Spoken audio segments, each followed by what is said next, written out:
aula passada você aprendeu sobre a relação entre algumas palavras para a pergunta e as ações. Do what, where, do what, when, and do what, how. Viu como expressar a existência das coisas.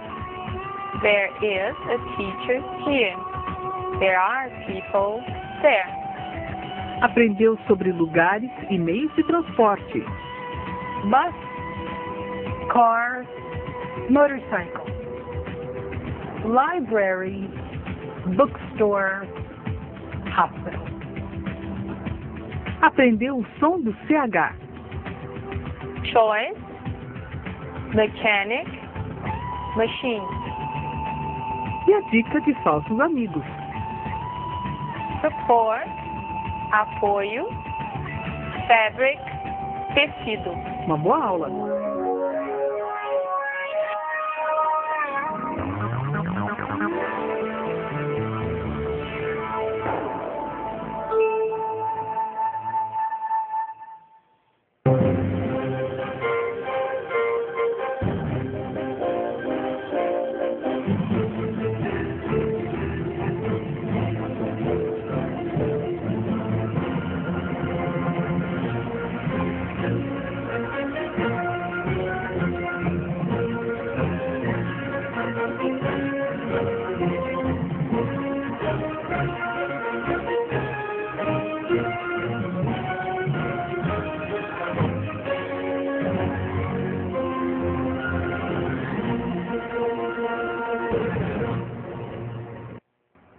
Hello? Hi, Christina. Hi.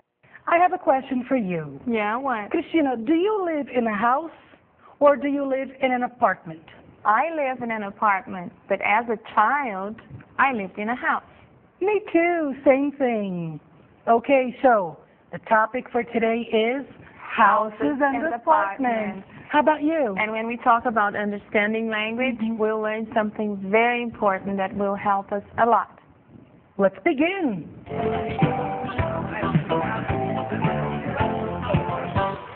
Então, gente, vamos lá, a nossa compreensão da língua, Understanding Language.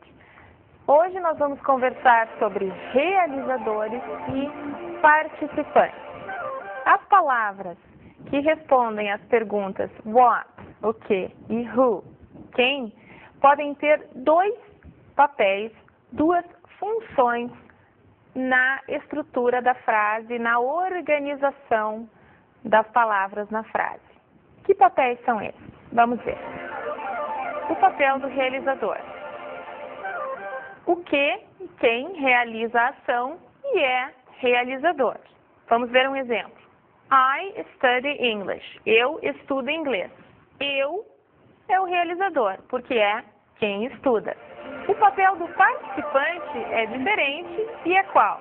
Na mesma frase, I study English, English é o participante. Por quê? Porque English está completando, digamos assim, a informação de estudar. Eu venho a dizer o que eu estudo inglês. What do I study? English.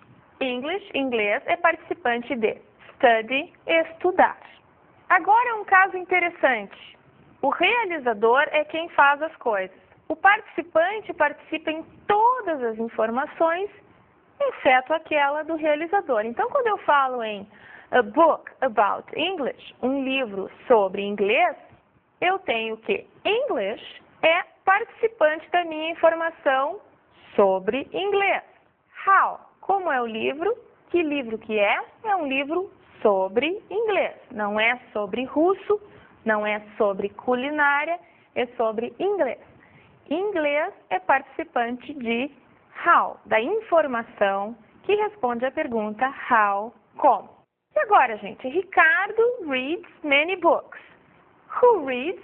Quem lê? Ricardo.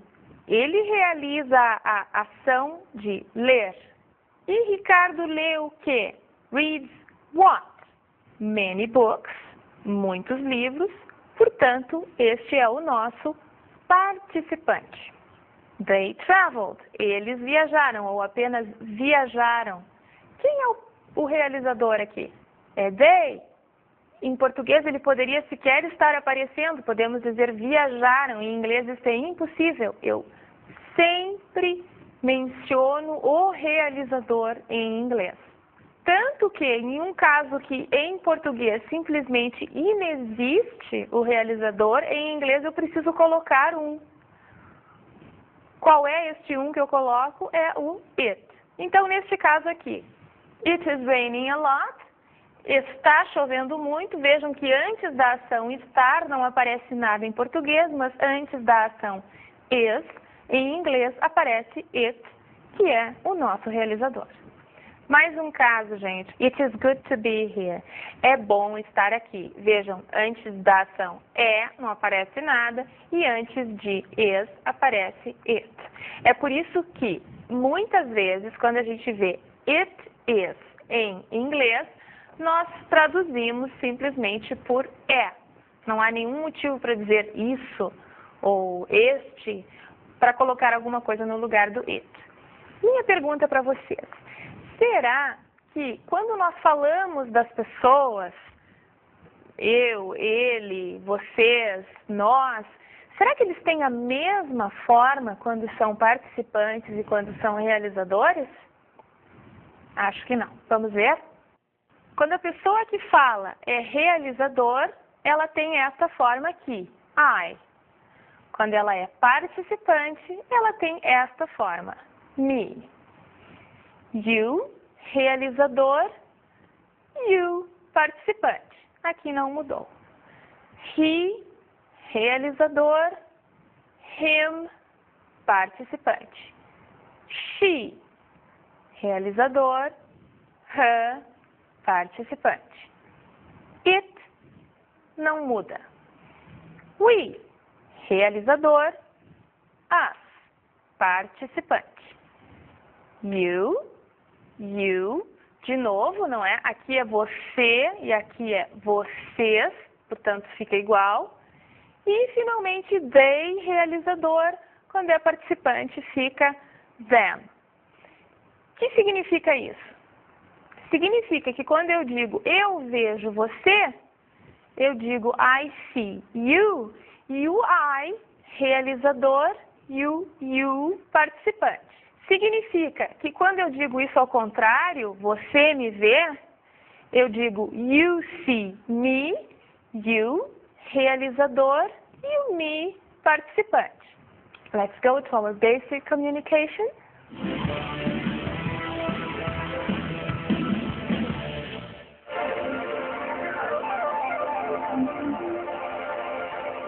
In the beginning of this class, I asked Christina if she lived in a house or if she lived in an apartment.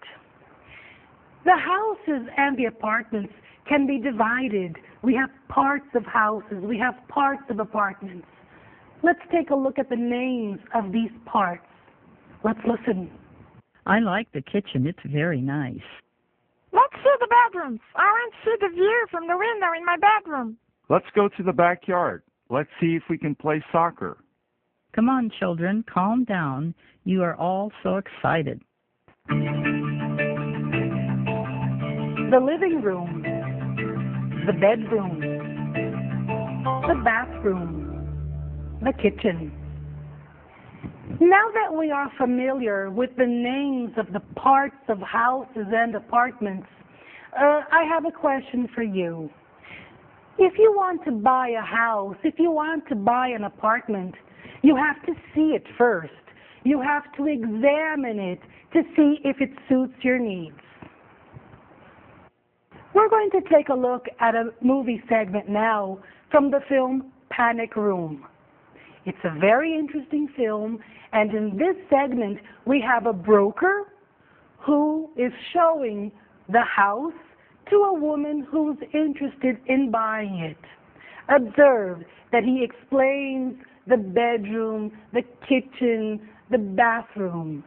So listen to the words, okay guys? Let's go. Movie segment. We like to call it a townstone, built in 1879. This is the middle of the house, the parlor floor. Here is the living room. Formal dining is in the back. Casual dining below. The kitchen floor, which was renovated in '94 with all the expected amenities. There are 2 bedroom floors above. We like to call it a townstone, built in 1879. This is the middle of the house, the parlor floor. Here is the living room. Formal dining is in the back. Casual dining below. The kitchen floor, which was renovated in '94 with all the expected amenities. There are 2 bedroom floors above. O uso da palavra one. Por que isso é importante? Vamos pensar o seguinte. Em inglês, nós temos 2 palavras para expressar uma coisa que em português nós expressamos com uma apenas. Em inglês, nós só usamos one para expressar a quantidade um, ok? E como é que fica quando nós estamos falando de alguma coisa como que não é nossa conhecida, não é o caderno, é um caderno. Mas não é um caderno, 1, 2, 3. É apenas algo que eu não conheço. Como é isso em inglês? A ou an. Vamos ver exemplos. An antenna, an hour, must, a book, a telephone. O que nós vimos aqui de diferente? Vamos pensar um pouquinho. As palavras que vêm depois de an começam com som de vogal. Aí um de vocês vai dizer, mas hour não começa com vogal.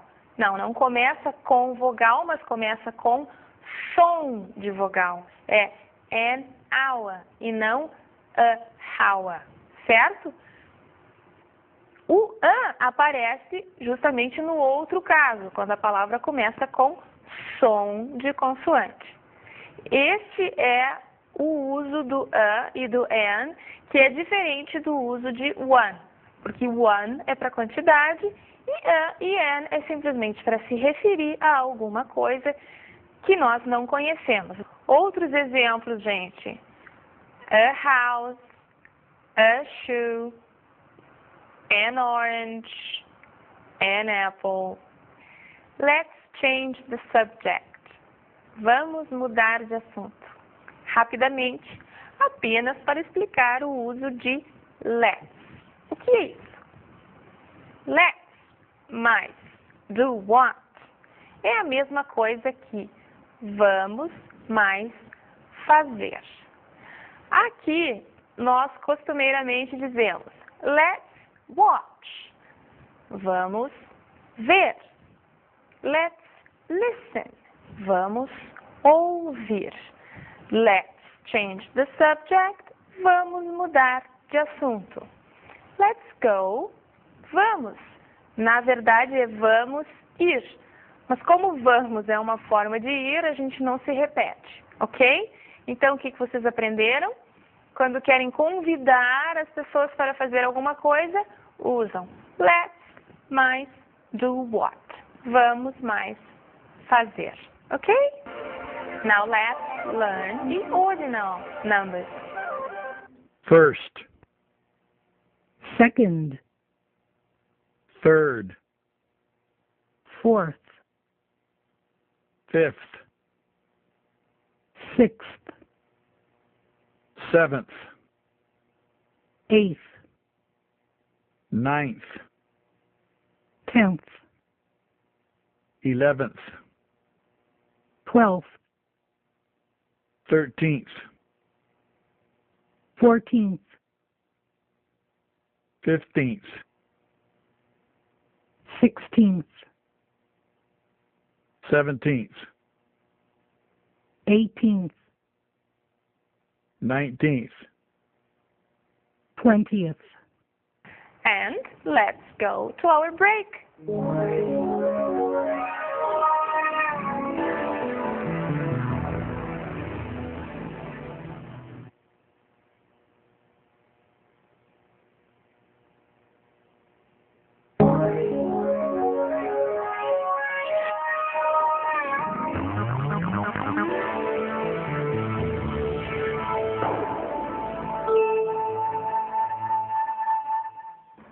Welcome back. Let's continue. The next thing we're going to do now is we're going to watch a video segment from the same movie, Panic Room. I want you to observe how the broker shows the parts of the house. Listen to the word floor, and later we'll talk about it. Movie segment. On the floor throughout, as many as 6 working fireplaces. This is the top floor, 2 bedrooms, one at either end. They share one small bathroom. Originally, this was going to be the service quarters, but really small nursing staff. I don't know if you have lived at home. No, it's just a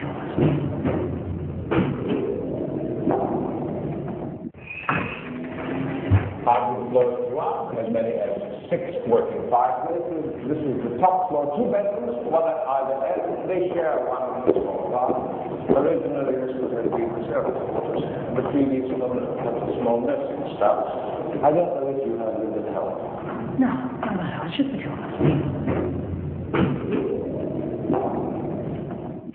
In this segment, Christina, we saw the broker, the same broker as the previous segment, and he's showing the house. He says the word floor. What's this floor, Christina? Because I really didn't understand. Could you help us to explain? Come on, son. Floor means piso, chão, but in the way he uses the word, it means andar, okay? Okay, so what's the difference between floor and ground floor? The ground floor is the floor that is on the level of the ground. It's what we call andar térreo. Oh, of course. Oh, come on. That's where I live. Exactly. I live on the ground floor. Christina, tell me a little bit about your apartment. I've never been there. Yeah, that's true. Well, I live on the 2nd floor, and I live in a 3-bedroom apartment. There is a living room, there is a kitchen, and there are 2 bathrooms. What about yours? How big is it? What is it like? Okay, I live in an apartment. There are 2 bedrooms. There are 2 bathrooms. There is a kitchen. And there is a big living room. Is there a fireplace in the living room? No, there isn't. Is there a fireplace in your apartment? No, there is no fireplace in my apartment either, unfortunately. Unfortunately. Okay.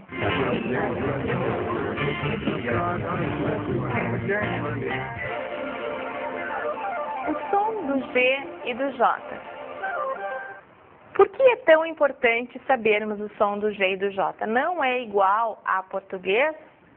Não. É parecido, mas não é igual.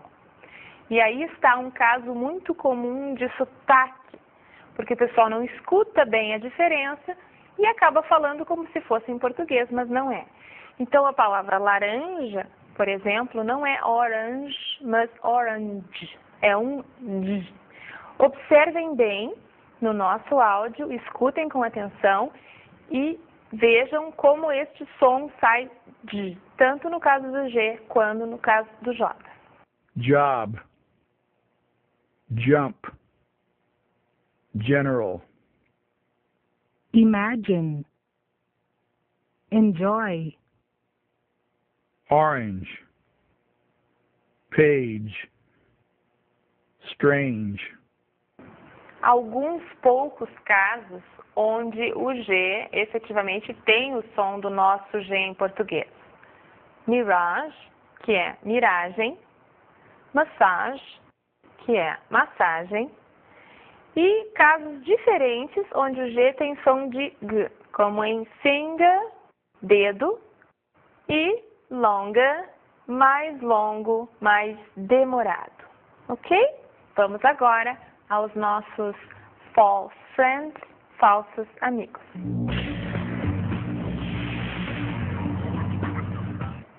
What are our false friends?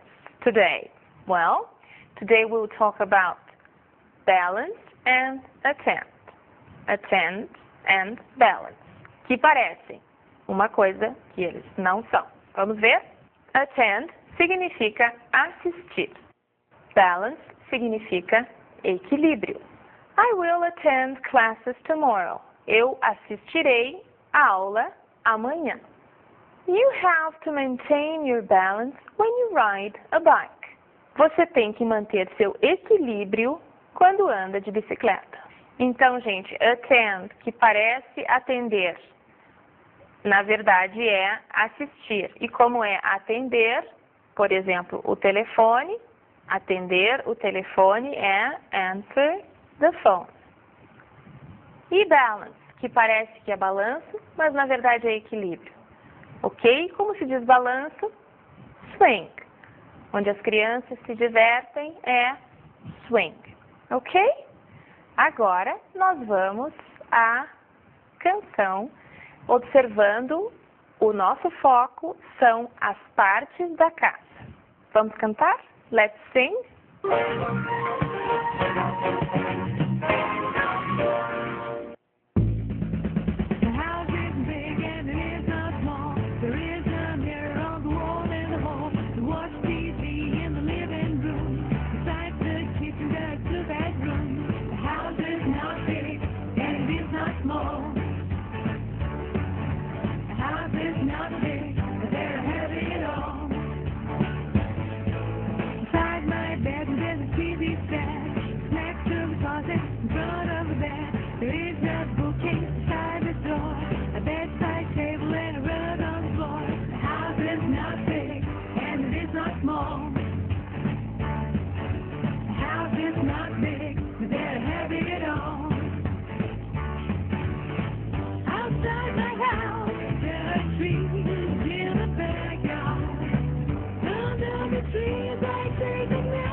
Na nossa dica de estudo, vamos aprender um pouco sobre os nossos perfis de aprendizagem, os nossos estilos de aprender.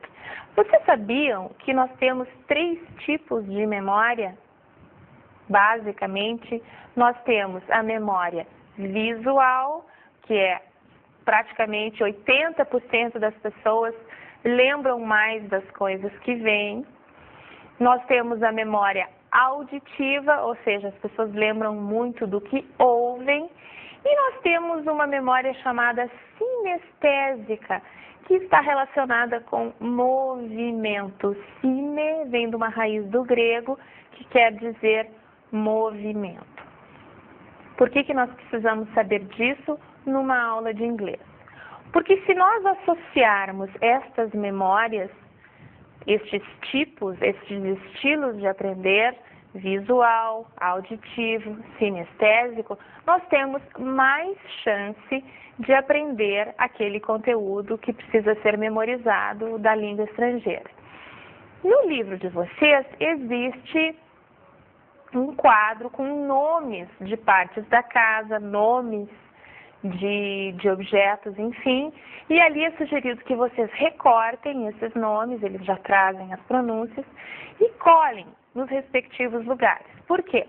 Porque vocês vão passar por ali, vão ler, ou seja, vão acionar a memória visual, vão possivelmente pronunciar, acionando a memória auditiva, e vão ver também que aquela etiqueta está colada no objeto cujo nome ela representa. Toda esta associação de símbolos vai ajudá-los a guardar a palavra nova.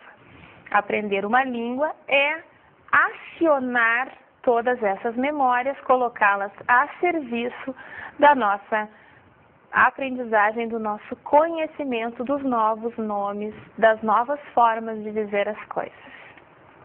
Com essa dica, nós encerramos a nossa aula de hoje. Bye bye, see you soon.